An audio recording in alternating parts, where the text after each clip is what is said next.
তিনিচুকীয়াৰ ক্ৰিকেট অনুৰাগীসকলৰ বাবে আহিছে সুখবৰ।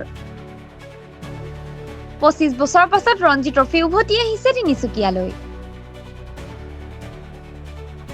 তিনিচুকীয়া জিলাৰ ক্ৰীড়া সন্থাৰ ষ্টেডিয়ামৰ পুনৰ উন্নয়ন আৰু ৰূপান্তৰণৰ কাম সম্পূৰ্ণ হোৱাৰ পাছত এই মাহৰ পৰাই দুখনকৈ ৰঞ্জী ট্ৰফী খেলৰ সময়সূচী নিৰ্ধাৰিত হৈছে।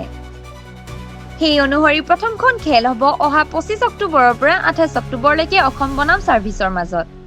আৰু দ্বিতীয়খন খেল হ'ব ১ নৱেম্বৰৰ পৰা ৪ নৱেম্বৰত অসম বনাম ৰেলৱেছৰ মাজত। তিনিচুকীয়াত শেষ ৰঞ্জী ট্ৰফী খেলখন ২০০২ চনৰ জানুৱাৰী মাহত অসম আৰু উৰিষ্যাৰ মাজত অনুষ্ঠিত হৈছিল। পিছত ষ্টেডিয়ামখন মেৰামতিৰ অভাৱত নষ্ট হ'বলৈ ধৰাত খেলৰ আয়োজন বন্ধ হৈ পৰে। উল্লেখযোগ্য যে এই খেলত ভাগ ল'বলৈ অসম দলৰ নেতৃত্ব দি ৰিয়ান পৰাগো তিনিচুকীয়ালৈ আহিব।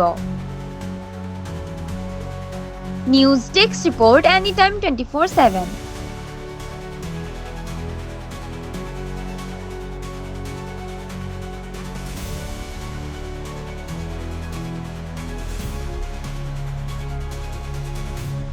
Anytimes 24/7.